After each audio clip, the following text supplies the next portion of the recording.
the On the Mark Wrestling Podcast. Go for it, Jim. Pongo on her kid.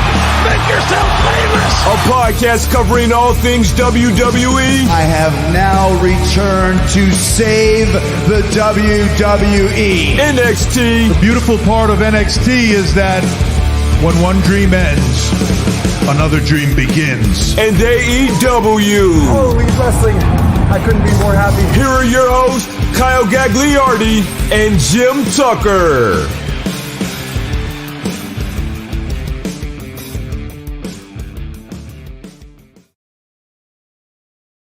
What is going on, everyone? You're listening to the On the Mark Wrestling Podcast, hosted by the Marks, for the Marks, and I am your host, Mr. OTM Kyle Gagliardi. And joining me is my good friend Jim Tucker, or as I like to call him, Tucky! What's going on, Kyle? Lot to catch up on. It's been a minute. A lot to catch on with wrestling and in real life. I feel like I haven't talked to you in a little bit, so I don't know if everybody's following you on the socials. It seems like you've been pretty active on the dance floor. You want to tell our listeners what you've been up to behind the scenes lately? Okay. I have trouble saying no, and I also overcommit. So a year ago, my wife and I went to a Gotta Dance fundraiser, a Dancing with the Stars style event, 10 members of the community paired with 10 professional dance instructors in a competition. I was under the influence of alcoholic beverages, saw the superintendent of my school, told him very arrogantly that I would win it. And his mother-in-law runs the organization that is the event is a fundraiser for. Right. Got an invite, and it's about 3 months of rehearsal, about 40 hours of rehearsal time. The dance was nearly perfect. I blew my hamstring after the full split. Wait, so, you didn't tell me that. That really happened.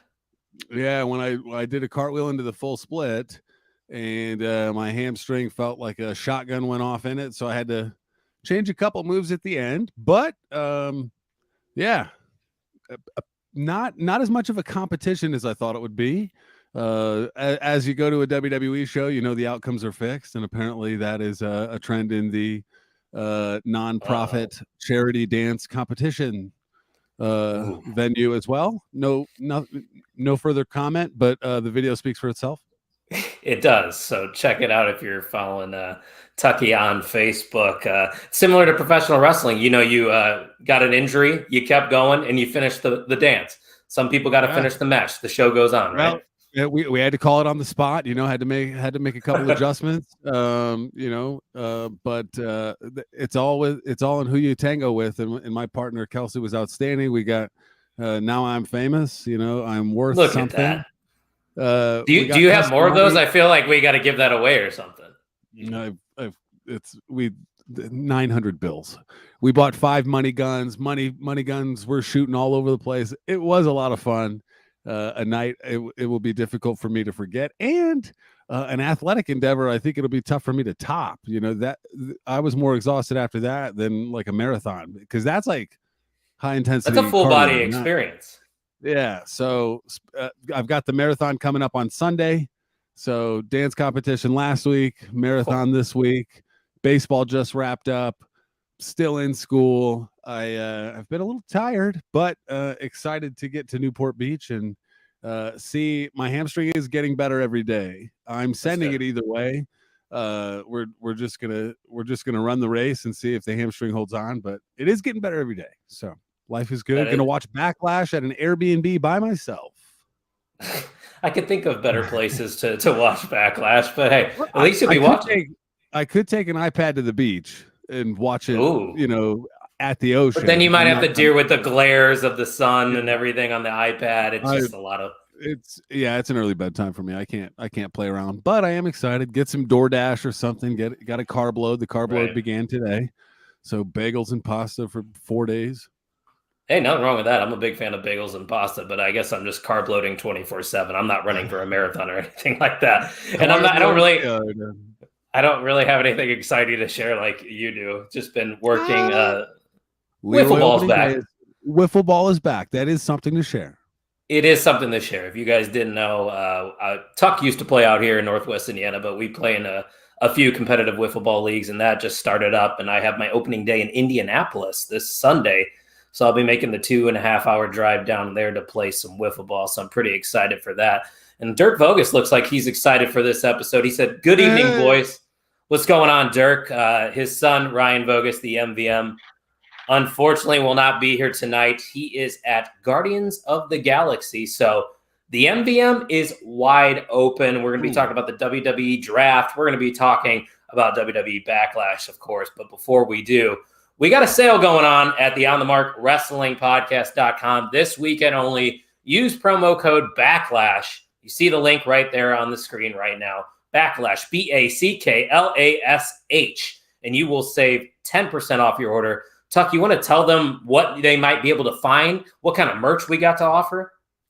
Do you like t-shirts? Yeah. Do you like hoodies? Yeah. Do you like to drink coffee out of a coffee mug with an OTM logo on it? Yeah, we have it all. Crop top hoodies, leggings, coffee mugs. We've got it all. Enter code Backlash. If you forget the code, it's on the bottom ticker there. Yep. Enter code Backlash. You'll save 10%. We appreciate it. Right. That's right. It helps out the show too, guys. So we definitely would appreciate it if you check that out. The Pigskin Project, a.k.a. Ryan Matthews in the house, of course, throwing shade to Vogus since he is not here to defend himself. Hashtag Vogus is bogus. And then he follows that up with, guess who made it in time for the show this week? So it's nice to see that Ryan was able to get here on the start. Well, you know, they got the new title being introduced in WWE. I'm sure we'll talk about that, much like the new title being introduced this week of MVM. That's right. That new title, I got to speak about it on our YouTube channel. So if you're not subscribed already, I did about a 7-minute, just my thoughts on the World Heavyweight title, what I'd like to see out of the World Heavyweight title picture. And we see what happened on the WWE Draft, and it kind of fits my narrative a little bit. So definitely go check that out. But let's talk about that WWE Draft there, Tuck, because it obviously started last Friday on SmackDown and concluded this Monday on Monday Night Raw. But first off, what did you think of the format, the way they introduced the picks? They sprinkled a little bit of legends here and there instead of, having that GM. What was your overall take on how it was presented as a whole? I enjoyed it. I think it made it more of an experience because then you're when you go to the SmackDown, the draft's happening, you're going to get less wrestling, and that's not necessarily a bad thing, but less wrestling, and you're seeing Adam Pearce only or Adam Pearce and Sonya Deville a lot. Okay. I enjoy it because you get the pops still. You play the music, you get the pops. Who's next? The Royal Rumble-esque vibes of it. I enjoyed it.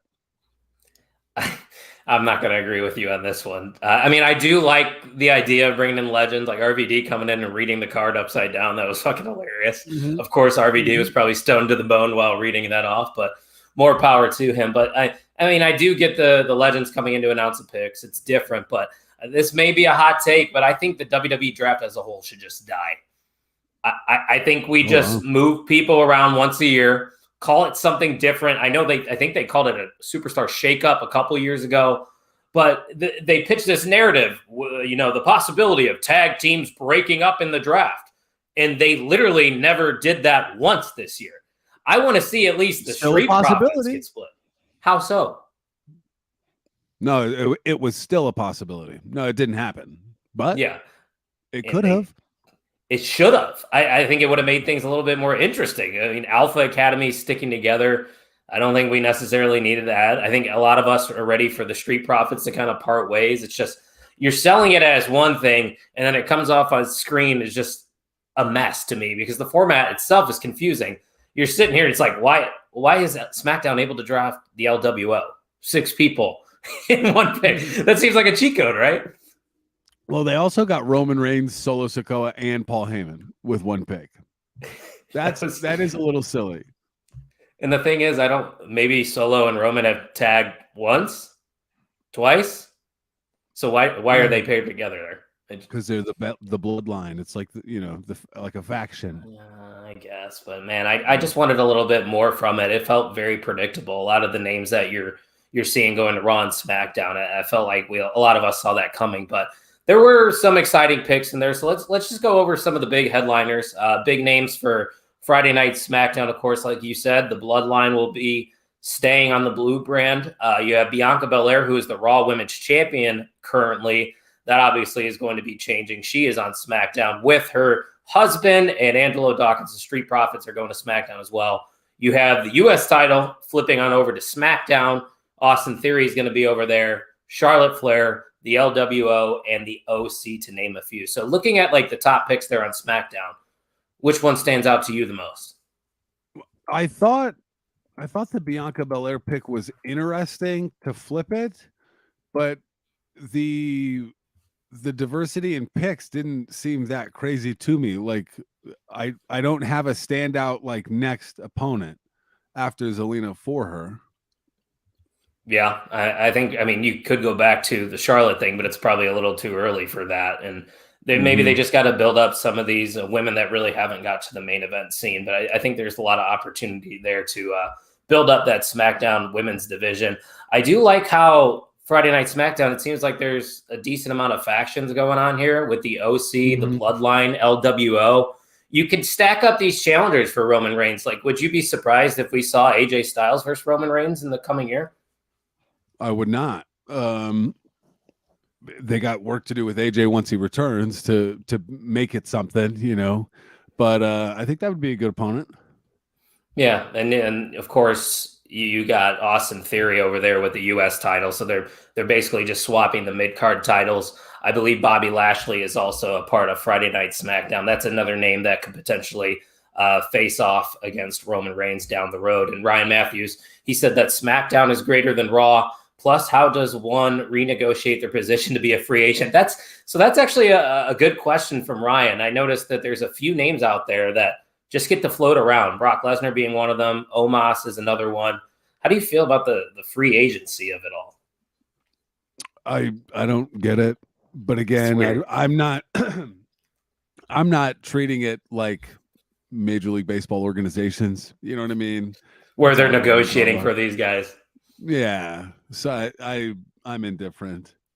It's like you couldn't just say Omos is going to Raw, or you plan on using him on both shows, I guess. Just because he's an attraction. Who knows? That is a weird point there that Ryan brought up. But let's look at some of the big names on Monday Night Raw. You got Cody Rhodes going over there, which is interesting that they decided to split Cody from Roman Reigns. Did that one shock you a little bit? Yeah, that one, it made me scratch my head. But again, maybe he goes, switches brands in 6 months, like sometimes inevitably happens. But is he the first champion for Raw? I hope not. Well, keep Cody Rhodes away from the World Heavyweight title. I don't know about you, but that doesn't fit the story, in my opinion. I agree. So if you did maybe Seth Rollins versus Drew McIntyre, I think that might be a little bit more of something. But other names on Monday Night Raw, you have Imperium, so Gunther and the IC title going over there. The women's champion swap, Rhea Ripley's going to stay at Monday Night Raw. Seth frickin' Rollins, of course. Sami Zayn and KO, the undisputed tag team champions. The Judgment Day staying intact with Rhea Ripley on Monday Night Raw. And you also have Liv and Raquel, who are the women's tag team champions. So it seems like there's a lot of gold on Monday Night Raw going forward. Yeah, I agree. It's a longer show. Yeah, that's true. They're probably going to have a bigger roster with the extra hour there. But is there any other names on Monday Night Raw you think there's going to be good opportunity for them over there? With the names you just listed and what I'm looking at on the doc, I'm wondering what goes on with the tag titles, like Imperium, maybe. Yeah, I don't know what happens with the tag division. Sami and KO that's kind of cooling off post WrestleMania. What's next? I think the reason it's kind of cooling off, I think we're all just tired of seeing the Usos and Sami and KO go at it. At least that's me. I don't know about you. So maybe to freshen up that division, you can put Imperium in that situation. I think that would be big time right there. But let's go to some of the NXT call-ups, because there was actually a little bit more than I expected. You have JD McDonough, Indy Hartwell, the NXT Women's Champion, Zoe Stark, Apollo Crews, the Quintana Chance, and Caden Carter. They're all headed to Monday Night Raw. And it's an interesting situation there, too, because you had Isla Dawn and Alba Fire, who are the NXT Women's Tag Team Champions, get moved to SmackDown. And then they built up this match for Katana Chance and Kaden Carter on NXT. So I'm sitting here assuming those two are going to win. And then we find out on Monday Night Raw, they're going to the Raw brand. So that one confused me a little bit. But Apollo Crews back on the main roster. The JD McDonough one kind of surprised me. I don't know about you. I was excited for it, though. Cameron Grimes was my personal favorite pick because you haven't heard from him in a while. It's been a minute. We haven't seen him on TV in what, 6-8 months? I'm just guessing right there. It feels like we haven't seen him on our screens in a while. You mentioned Cameron Grimes, him, Isla Dawn, Alba Fire, Grayson Waller, and of course, Pretty Deadly, yes boy. Yes boy. Getting the call to SmackDown. I know you're pumped for that one. Oh yeah, and when you look at the two brands, aren't they kind of a little bit more cut out for the SmackDown sporty entertainment? Raw has the wrestling feel a little bit more to me, as SmackDown being a product on Fox has a little bit more entertainment to it, I think. And I think they fit perfectly. Yes Boy shirt should be delivered today. I will not wear it until I PR again. So could be Monday. Could be Monday on the plane home. Hoping, fingers crossed. Yes boy. Good luck to you. I will not be PRing on Monday. I'll be working all day, and then I got to go to a stupid work event after the work day just to mingle and shake hands and be a good employee. So if my company is watching, I'm excited. NXT call-ups, though. Indy Hartwell was interesting as well because she's the champion, just won the championship. So now she's got to relinquish. And I'm kind of worried about NXT a little bit because a lot of their top stars just got called up to the main roster, and that starts next week. So we're going to probably be seeing some new faces in the black and gold brand, right? Yeah. And let's see how it goes. A new kind of refresh of the Shawn Michaels era, right? He's been around and helpful, but this is a way for him to start pushing some buttons down there as well. Yeah, for sure. Pretty Deadly. Sky's the limit with them. Like you said, Cameron Grimes, I think he definitely is going to be solid on SmackDown. It'll be interesting to see what kind of character he has because he was fluctuating between two. And then I think the big one that interests me the most is Grayson Waller, just because he wasn't announced on TV. He was literally the last pick for SmackDown. To me, Tuck, this is something they could use for a storyline, like being Mr. Irrelevant. Yeah, I agree. And who else? He's the good guy to have the chip on his shoulder, you know. That chicken shit heel just talking about, I was overlooked. I was the last pick. And I could see him going for the U.S. title. I don't think he's going to face Theory, but I wouldn't be surprised at the end of the year, Grayson Waller is U.S. champion. By the end of the year. I would not be surprised. I think they got a lot in Grayson Waller. Okay. I'm excited to see. Clip it. I'm excited. Clip it. Yeah. Hey, it was just like I'm not disagreeing. I am in awe of the pick. Like, okay, all right. Like appreciating your belief in that or confidence. I'm not disagreeing, to be clear, because this will get clipped if he is. And then I'll be like, oh, I was right. Fuck you, Tuck. All that good stuff. Mm-hmm. Remember that take I made? I think it was probably 2019 where I was like, Swerve Strickland or Swerve Scott, whatever he was in NXT, will be NXT champion. And then I backtracked a little bit and I was like, NXT champion. Mm-hmm. I was like, he didn't end up being the actual heavyweight champion. He was just, I think he's North American champion, right? I believe so. Correct me if I'm wrong, chat. So. Yeah. Maybe somebody in the chat knows. But anything else from the WWE draft you want to talk about, or are we ready to move on to Backlash? No, nothing really. I do think as they made the call-ups, that is a reason why Raw after Mania was a little bit tempered.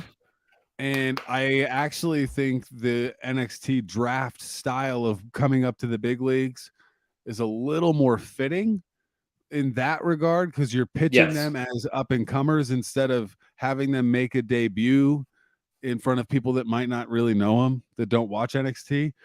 Right. So I like that. It was very interesting, though, that Braun Breaker and Carmelo Hayes didn't get drafted. So maybe there's a little more juice to squeeze down in NXT. between those guys. I don't know, but Cora Jade, another big name, Roxanne Perez. So that's like to me, I think that's your Mount Rushmore in NXT right now. And they didn't touch any of them. So well, and they're holding on to them, and in the next wave or months, who knows? Maybe they're the ones to help that next wave of talent get over, and that's why they kept them in NXT, because those are probably the 4 biggest names. So time will tell there. That's about all we got for the WWE draft. Let's move on to Backlash, an interesting card. And this is an interesting pay-per-view because after this is when everybody goes off into their respective brands. So a lot of picks might be influenced by the fact that we know where these guys are going starting next week and where those titles are currently on those brands. So let's go to this match first because it has had absolutely no build to it whatsoever. They didn't even capitalize on it. Yeah. What are we doing here, Zach? Like, what is this? I have no idea. They didn't, like you were about to say, they didn't even build to it when they definitely could have been building to it last week. And Omos, I mean, he just goes on Monday Night Raw, he wins squash matches, and then he just loses on the PLEs. So, who are you? You're not the PLE champion of OTM, are you? Do you know who is? No, I don't think. Shit, I forgot. Well, it was. I think it's Pat. No, I think Pat's the PLE champion. So we will have a Google. Was it might have been a tie? Might have been a tie, but maybe. I think you're right. You'll have a sheet though for everybody to fill out after the show, right?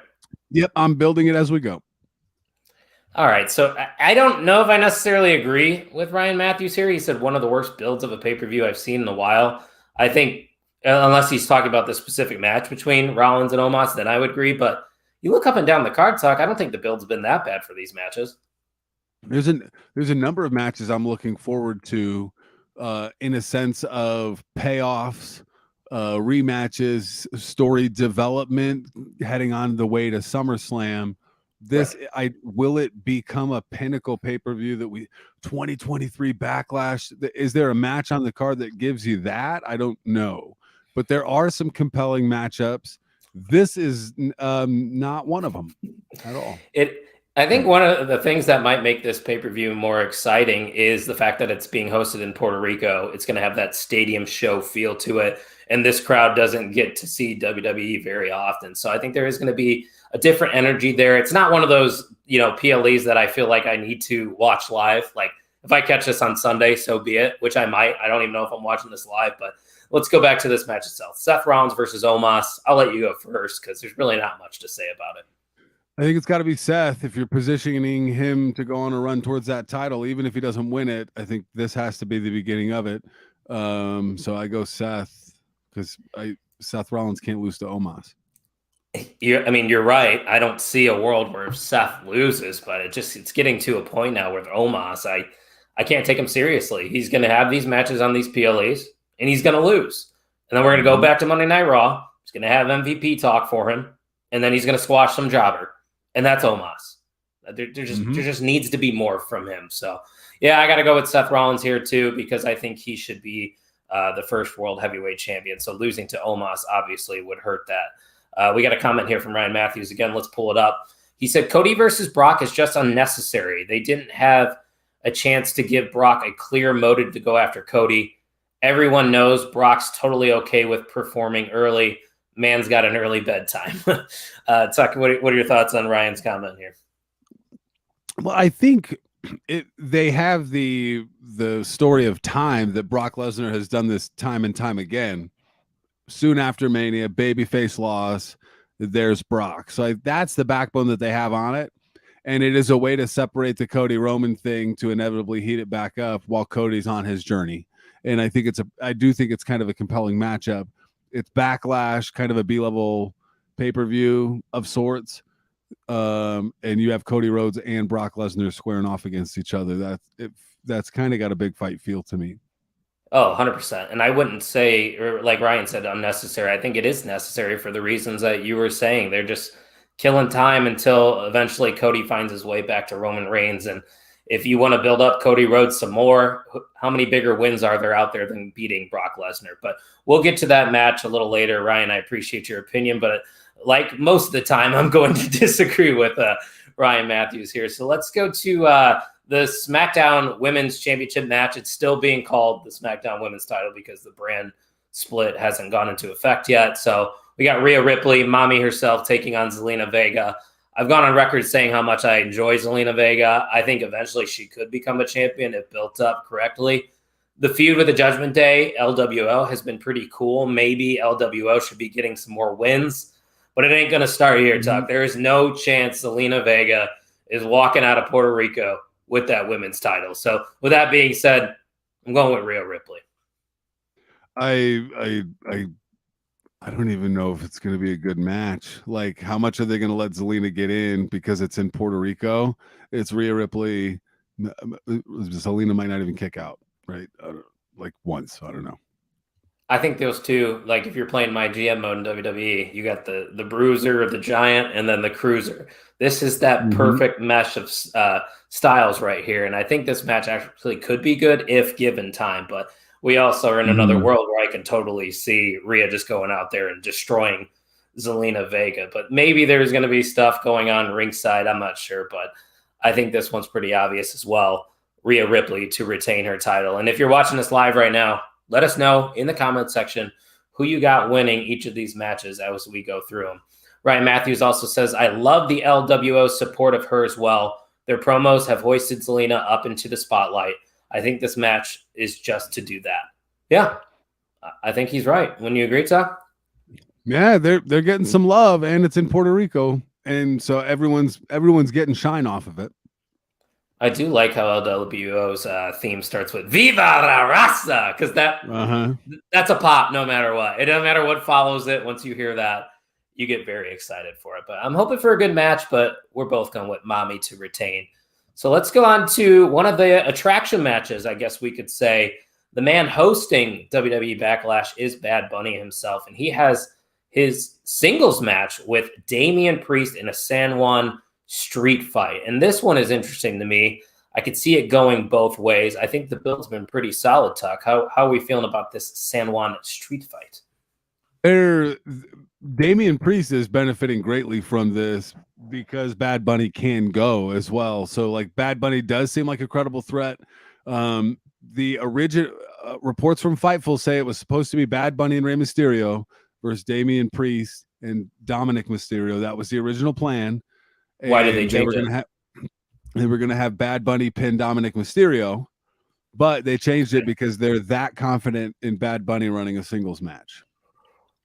That speaks volumes. I'm trying to remember Bunny was in a tag when he wrestled, right? He hasn't done a singles match with Damian Priest.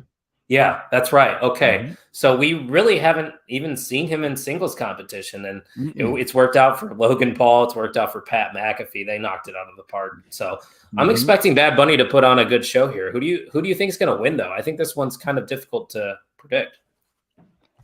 I think it's got to be. I think Bad Bunny wins with shenanigans of some sort because it's in Puerto Rico and Damian Priest won't lose. It's the street fight.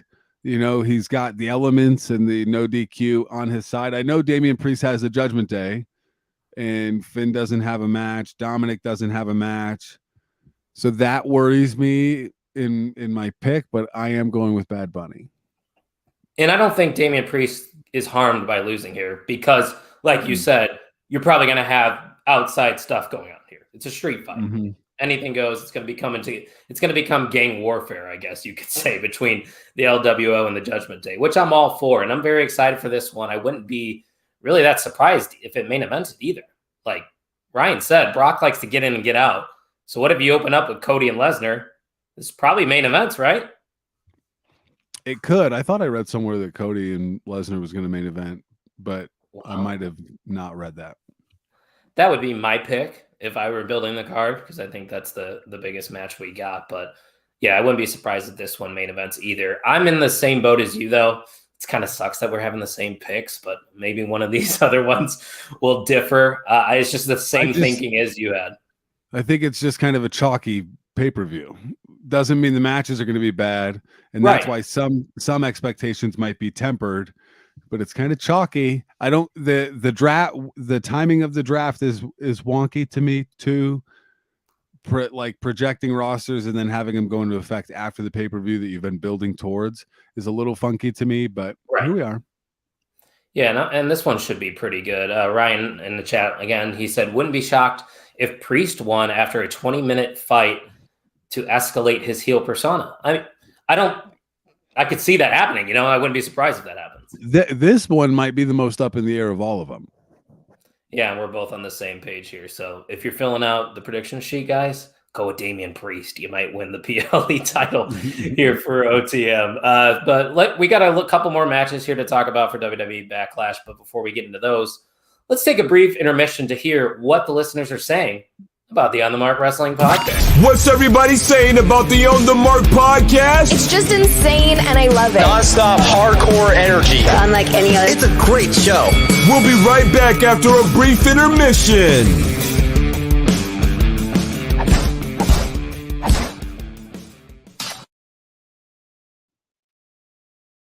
Comment rolling in here from Ryan Matthews. Said this pay-per-view is purely a stepping stone to the absolute banger of a pay-per-view of Night of Champions. I think Night of Champions is going to be the big one coming up here. It's going to be a Saudi show too.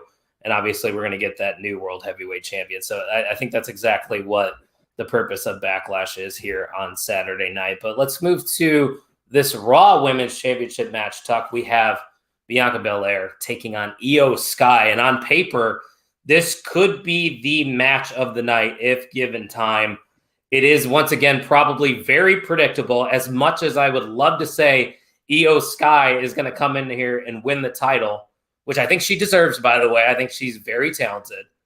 It just doesn't make sense happening right after WrestleMania against Bianca Belair. I think Damage Control is kind of being built back up, so maybe she falls right back into the tag team title scene, but it's still nice to see Io here, but I got to go with Bianca, Tuck. I just have to. I like I'm going with Bianca as well, but I like the idea. They've been spinning the Io Sky kind of breaking away from Damage Control thing as well. That energy, Io Sky breaks off into a singles. Bailey and Dakota scoop up one of the NXT call-ups, shuffles Damage Control, and then you get Io to go off and do Io. I added to the bottom ticker bit.ly/backlash23 to enter the preview and predictions. bit.ly/backlash23. Let's get it. Take a screenshot if you're watching live, save it, fill out your predictions, and you can become the OTM PLE champion. But once again, Tuck and I are on the same page. We are both going with the EST, as is Ryan Matthews in the chat. He's saying more than likely Bianca here. This reign has to end soon. What a dry baby face. So he's not the only one in our comment section that thinks Bianca is a dry baby face. Has the allure of the EST worn off for you, or are you still a big fan of hers? When I think about it and I start to zoom out, I love Bianca Belair. She's my favorite women's wrestler. Mista went as Bianca for Halloween. We understand, we acknowledge the EST.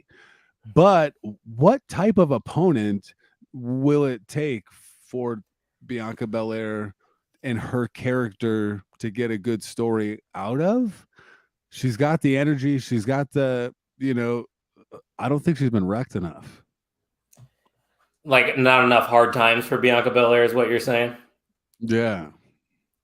That is true. Like, not many people have taken Bianca Belair to her limit. And a lot of the matches that have happened, I don't think have lived up to expectations. And I don't think that is a Bianca problem by any means. Maybe it's more of a booking issue because, for example, let's go back to when she had that feud right before WrestleMania with Alexa Bliss. Like, there was just something off the entire time. And I do get why people are maybe kind of turning on Bianca a little bit. Yeah, she's always impressive. She's not a bad wrestler. I think her and Rhea Ripley is the match that everyone wants. I want to see. There's fireworks there between the two of them. You have a compelling story, both coming from the same place, young, new generation. But like, who's next? Because it's not Rhea. They're going to be on opposite brands. So yeah. I mean, I'm trying to think up and down that roster who is even main event level. I know Shayna and Ronda are over on Raw, so you can't do that. Trish Stratus is over on Raw. I don't know. They're going to have to build up someone to beat Bianca Belair. As much as I wanted to be Io Sky, it's just not going to happen. So we're both going with the EST to retain. Let's go to the United States Championship match between Austin Theory, Bronson Reed, and Bobby Lashley. Just to break this down for Utah, Theory and Lashley are a part of SmackDown starting next week. Bronson Reed is going to be on Monday Night Raw. So I don't know if that's going to affect your pick anyway, but I'll let you go first here for this U.S. title match. I didn't consider Bronson Reed as one of the contenders, so that really doesn't influence. Not really. I don't think it's his time. I don't think they've done enough. I am going with Theory to retain because Reed and Lashley are in it. It's a triple threat. I might go Lashley if it was Lashley Theory one-on-one, but the element of the triple threat makes me go towards Theory. So I'm leaning Austin Theory as well, and I think a lot of people will. But the question I have is, if Lashley loses here, what's next for Bobby Lashley? Do they just put him in the world title feud? Because if you're losing U.S. title matches, granted it's triple threat, it still doesn't look good. He can get screwed out of it in some way, I think. I do agree with you in the fact that like Bronson Reed is probably third on the list of people that I think could win. The one that wouldn't surprise me is Bobby Lashley, but I think I got to go with Austin Theory. It would be interesting if he loses here, though, to see if he kind of spirals a bit, or we're very close to Money in the Bank. What if he was put in the Money in the Bank match again, and he tries to get redemption and go after the world title eventually one day? Who knows? But yeah, I think Austin Theory is going to retain, keep that belt on SmackDown. And I think the IC title is obviously going to be over on Monday Night Raw, so they got to keep that U.S. title on Friday night. So you only have two options then. It's Austin Theory or it's Bobby Lashley, and we're both going with Austin Theory. So we got another comment here from Ryan. Let's pull that up real quick. He said, I want to root for Bronson, but there's no proper build for his character. Just another big, meaty man to slap meat. And I don't think Ryan's wrong. Yeah. I think I've gone on record, too, on this podcast saying I don't like Bronson Reed, and it always goes back to the character. Even in NXT, there really wasn't much to it. He was North American champion, and then what? He's just a big boy, and that's a problem. Otis is a big boy, but Otis makes you laugh, and Otis has some spunk, and he's got Otis doesn't have the highest ceiling. Like, is he ever going to be a Universal Champion? Probably not, but well, you know what you're getting out of Otis, and it's a damn good time. Speaking of Otis, I think he had maybe a year span where it wasn't that entertaining for me, like the Sirius Alpha Academy stuff. But now that he's like leaning into the Maxine thing and the Maximum Male Models, this is the Otis I know you love. Oh yeah, big fan. Always going to be a big fan of Otis. And RIP to Tucker. We haven't seen Tucker. I don't even think he's wrestling anymore. If anybody knows where Tucker's at, let us know. Let us know. Maybe we'll have him on. Who knows? But we got two more matches here. So let's get to it. I guess this could main event as well. You have the Bloodline, the Usos with Solo Sikoa taking on the tag team champions, Sami Zayn and Kevin Owens, and Matt Riddle. I think you went first last time, right? So is it my turn, right? It is your turn. This one's difficult. The Bloodline's starting to spiral a little bit. They're stacking up losses, and they need a bounce back win bad. And Roman Reigns hasn't been on TV since the night after WrestleMania, and I feel like they're in desperate need of a win. And if you were to have them get this victory here, Sami and KO don't lose the titles. It does them no harm to lose this match.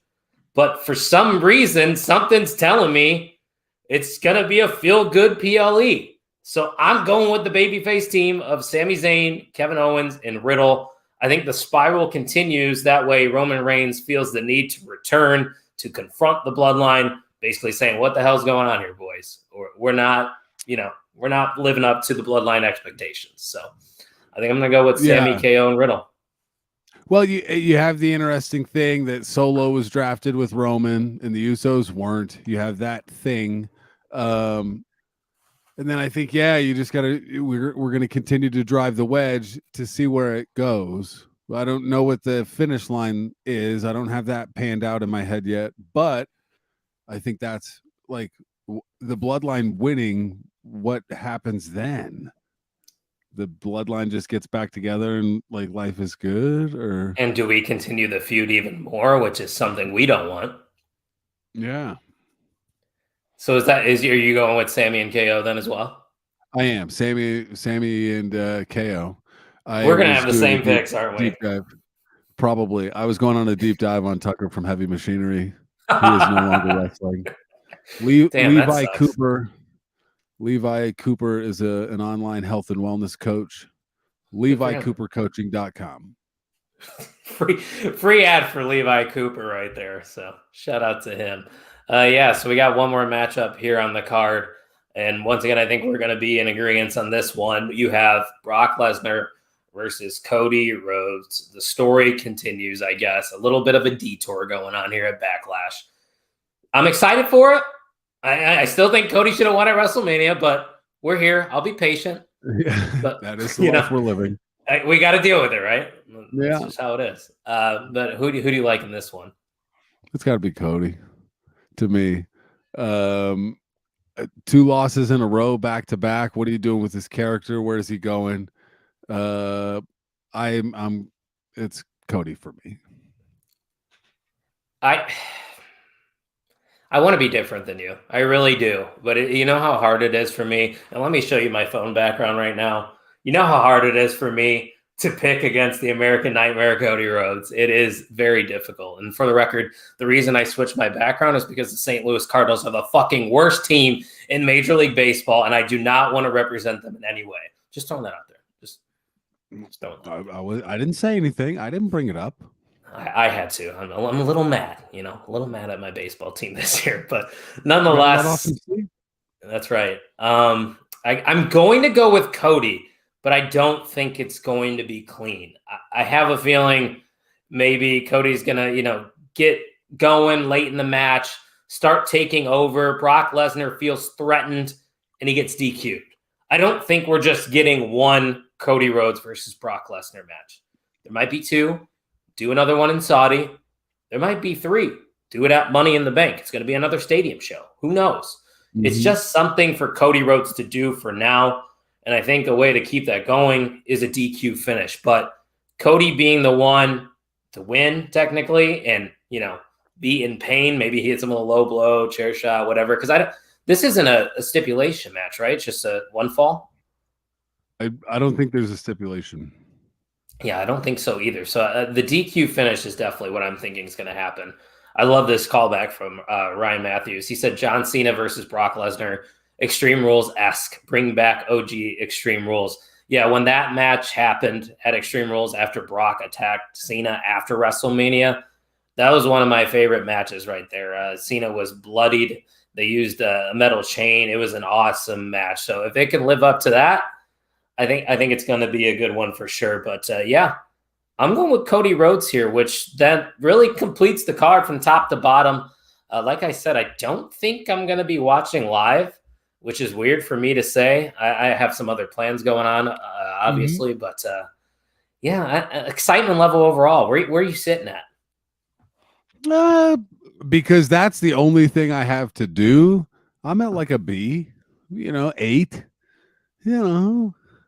because I'm supposed to be seated and chilling, and it's a great way to pass time. But I don't know that I would be less excited if there was like a Raw or SmackDown on. Yeah. Yeah. I'm at like a 6 out of 10. And we've said this before on shows. Sometimes the bad bills are the ones you're not as excited for exceed expectations. So maybe that's what we're going to get here with Backlash. Because top to bottom, the card is good. Yeah. Yeah, I agree. Let's take a peek at some of the matchups and see if there's any stories we could see that could spiral out of it or come out of it. When you look at, some of them, probably not. The Seth Rollins Omos thing, like there's nothing that's going to come of that.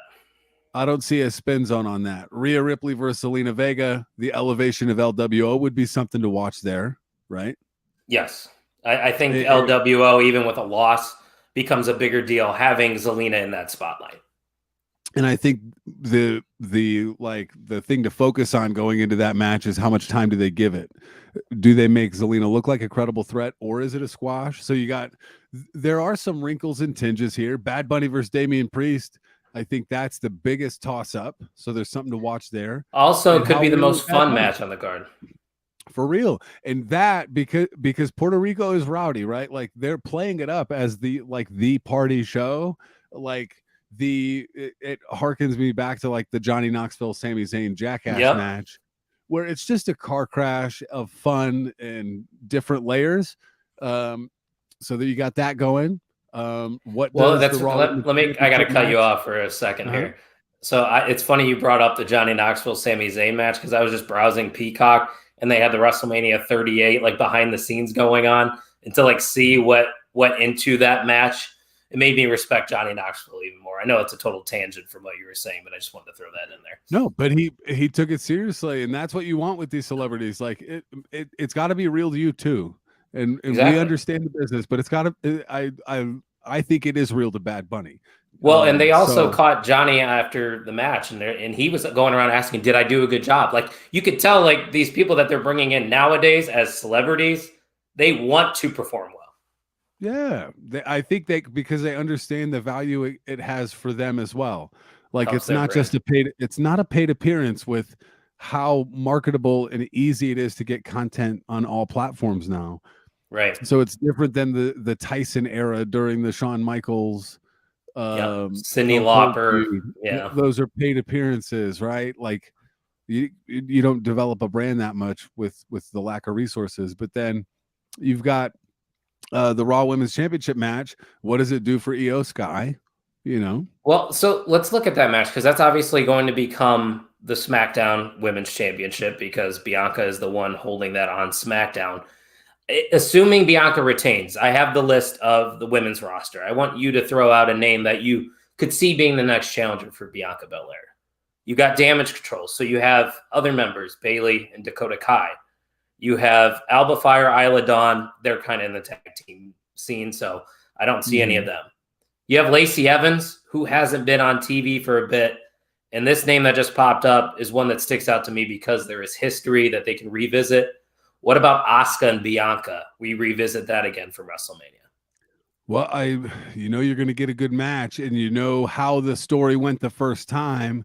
Again, you can still play on the Bianca won because she outsmarted, or the difference in styles. There's still meat on the bone there, and I do you want to go there now, or do you want to let it cool off and run it back again as Asuka's character evolves? Yeah, and I think that's what I want to see. Other names, Shotzi's on there as well. Maybe you give her a shot down the road, but there's really not many other big names that are on that SmackDown women's division, so they're going to have to do a good job building up the talent. But guess what, Tuck? It's Tino's time. What's going on, Tino? He's finally in the chat. We've been waiting for you, man. He said, "Hey, what's up, guys?" Not much, Tino. We're just talking Backlash, baby. But you want to talk about some other potential feuds coming up? Looking at the card, we've got in the triple threat. Who wins? I think that there's 3 competitors, but it comes down to 2. Bronson Reed had a strong showing in the Elimination Chamber. Are they going to do a Barry Bobby spot where they've got to put him under 4 tables to make him look like a monster, or do they do that to Bronson? As I'm looking at the matchups, these are things that could happen and things you could do. And then I think that's an easy way to start building maybe almost too much hype. You start fantasy booking yourself into man, this pay-per-view is going to be great. But Bloodline, you do have the story match with the Bloodline, Sammy, KO. That has to be the final. That has to be the ending. I don't think there's anything more to come out of that. I hope it is the finality or the final chapter, and I hope it's a freaking banger, because when you look at the people talent, in the match, all of it is great. Even Solo's outstanding. And then you got to watch with the raised eyebrow what happens between Cody and Brock. This is the first step, the first challenge to Cody, if he is in fact on the journey. So let me name off some names if Theory were to retain, representing Friday Night SmackDown. Solo Sikoa, Montez Ford and Angelo Dawkins, Edge, Bobby Lashley, AJ Styles. You have the LWO, so Ray, Santos, and Karrion Kross, LA Knight. Is there any name you would like to see maybe go after Theory next? And I think I know what you're going to say, actually. Well, I will not say LA Knight because I want him to win Money in the Bank. I want him to win Money in the Bank and get elevated. And I don't want him to hold the title for like a month. I want a good strong run out of him. Karrion Kross would be something potentially, but I'm not in love with Karrion Kross right now. No, I'm not either. Ever since he returned, it really is just not hitting the same. Tino asked, "Do you guys think Priest and Bad Bunny will main event?" Yeah, we were talking about that earlier. We personally have Cody and Brock main eventing, but if there were to be another main event, it would probably be that one right there for sure. And we also brought that up earlier as well, Tino. I brought that up, I should say. Grayson Waller versus Austin Theory. Mr. Irrelevant taking on Theory would be something. And look at that. Everybody just rolling in at the back half of the show. My mom's in the chat. Hello, Mom. Good to see you. Backlash, baby. I see what you did there, Ryan Matthews. Can't believe we had a Hollywood Mania without LA Knight. We were waiting for it. I dressed for it. We were definitely waiting. Yeah, you did. You were wearing that LA Knight shirt. So yeah, did you answer that? Yeah, you did answer that question. And you could also see Santos getting in the US title scene. That's something, right? Yeah. That'd be cool. He's got to have matchups, and if they're investing in LWO, that would be a good way to continue to elevate. Austin Theory's growing. He's getting bigger. I like him. He is a guy, and there's a reason he was drafted in the first round. You could tell the company's got his back. I agree. What's up, Ryan? My brother Ryan watching as well. Appreciate you, boss. Former MVM. He's had a reign. He's going to have to fill out his picks. I did go over the card with him last weekend, and he's going with Zelina Vega over Rhea Ripley. That might be the biggest upset of the century right there. The balls on that kid. Holy cow. Ryan's going balls to the wall for Backlash, baby. Yep. Love it. Was there anything else on the card we want to go through, or pretty much wraps us up? I think we're happy. I don't know. You want to beat a dead horse. It feels like a chalky pay-per-view. We do have some things to watch out for and kind of sit back and see how it pans out. But like Tino's time said, hopefully Backlash is the last of many of these feuds, and we hit the reset button with the draft. Okay, let's see how it plays out. And then we go, and then we move on. We're good. I think that's a perfect way to put it there, Tino. And he also says Vega for the win. He likes that pick in the chat. One last question, though, before we give out the MVM this week. Ryan Matthews, he goes, what's your thoughts on the reports of a Bray Wyatt storyline brewing behind the scenes? I didn't see that report, so this is my first time seeing this. Tuck, have you heard about this? I haven't heard specifics, but I do know he was kind of injured at Mania. It didn't make sense to use him, so the threat of him leaving doesn't seem to be a thing. I think he's still with the company, and he's got to be a free agent, right? He wasn't drafted. A light bulb just went off in my head. If these reports are true that they're working on something, Bray Wyatt cost Bobby Lashley the U.S. title on Saturday, and we just revisit what we were trying to start. Gives Bobby Lashley something to do, right? Yeah, that is something. Don't know if I'm excited. Bray Wyatt pop? I haven't heard that. That would be wild because that's been super kept under wraps. Even if he just makes a return and does the music, right? Well, it's funny on my TikTok feed the other day. I'm now on Wrestle Talk, by the way. My For You page is all wrestling. So they showed up. I can't believe they fumbled the ball so much on this, and it was that Extreme Rules return of Bray Wyatt. That was so fucking cool when they did that, and it amounted to absolutely nothing. Nothing. Still remember eating chicken parmesan before the Chicago Marathon. Maybe that's a sign. Maybe he does return. Connecting the dots here. I will be eating chicken parmesan. Love that. All right, so here we go, ladies and gentlemen. We know it's not going to be a retain of the MVM. If you don't know what the MVM is, it's the most valuable mark. Every single episode, we award an MVM, the person that is interacting, giving the best quality comments. Tucky has a skew of stickers over there to give out to you. And this one is a pretty much a slam dunk for me. I don't even think I need to go to the private chat with you, Tuck. But, people started trickling in towards the end, but that's not going to be enough because this man was here from the very beginning. He asked us some questions, and he had some pretty good comments, whether we agreed or disagreed. Ladies and gentlemen, taking that MVM away from Ryan Vogus and new MVM of the On the Mark Wrestling Podcast, Ryan Matthews. Yes, sir. It was a good effort. He showed up and he stayed a while, and I think there's something to be said about that. And Tino, you just missed it. If you were in there just maybe 10, 15 minutes before that, we gave it to you, but it goes to Ryan Matthews right here, who's in the comments. We haven't got a word from Ryan Matthews about his MVM, but he said he needs Randy back soon. I think we all do. And he's asking if he's labeled a part-timer now. Yes. Well, I mean, it's a tiered deal. Yeah, it's per appearance. We don't have a set structure quite yet, but there's the comment. He's got his shades on. Hashtag Vogus is bogus. So kudos to you, Ryan Matthews. You are the he's pretty loud in the chat when Vogus isn't here. I'm just gonna say that. Oh, that's what I said earlier. I said very fitting. You're throwing a lot of shade to Vogus. He's gonna see it, and Vogus is gonna clap back. So I'm just warning you now, Ryan Matthews. But I think that's all we got for him. Tucky, you got any final remarks before we head out? No, I'm all good. Good, clean show. Interested in Backlash. I wouldn't say excited. Interested. Not excited. I'm more excited for Night of Champions, and I'm sure you're more excited for Double or Nothing because aren't you attending Double or Nothing at the end of the month? I'll be there. Myself, Mikey Wilson, lounge pass, all you can drink, hour before the show. We will be hydrated, very hydrated. That's right, baby. Love to hear it.